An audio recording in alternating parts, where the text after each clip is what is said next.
Chloe knew you were using. You can't hide that forever.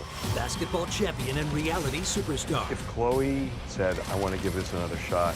You want me to be honest with you? TMZ presents Lamar Odom, Sex, Drugs, and Kardashians. Watch it now on Hulu. Did you have any connection? Did you connect the dots Did the name when you stand out? heard that Bryan Kohberger had been arrested, or did you just find out? I had no connection whatsoever. I did not connect the dots. I had no idea.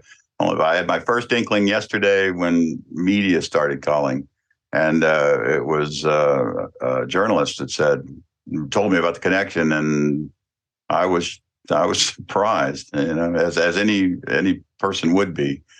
After you made the film, were you in contact with her at all? I know that's her only credit. Your film is the only credit that we see listed for her as an actor. Do you know if she continued in acting?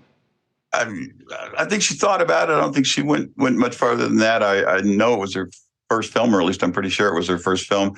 My whole contact with her boils down to this. I mean, she auditioned for the movie. We basically had open auditions, so anybody could audition. She auditioned.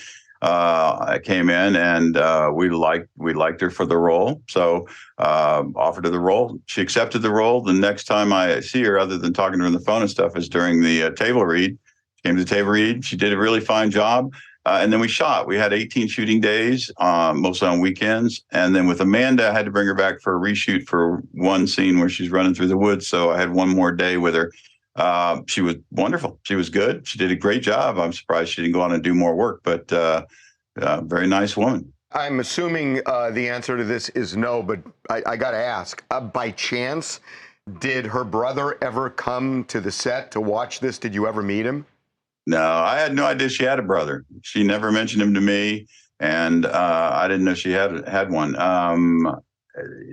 Generally speaking, I mean, I'm an older feller, so these young actors don't like to sit around and chat about their lives with me on set. They chat to each other more than they chat to me. So mine is kind of a professional relationship, and as I said, she was a great professional, wonderful on set, and a wonderful person. I didn't know she had a brother at all. I think I knew she was from Pennsylvania because she had to drive down for the reshoot.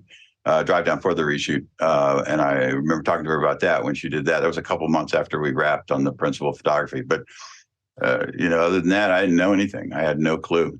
Aside from the familial connection, knowing what you know about what happened to these 4 students at the University of Idaho, what's your reaction to these kind of, spooky similarities between your movie and that crime?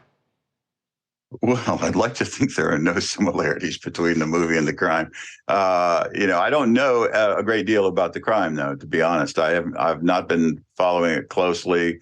A lot of times, I heard it mentioned. I knew it had happened. I knew that people were tracking it. I knew the person was from Pennsylvania. But until yesterday, I didn't know that I knew anybody in the family, and I feel terrible for the family. I mean, Amanda's a wonderful person. I feel terrible for what she must be going through, what her parents must be going through, what her sister must be going through.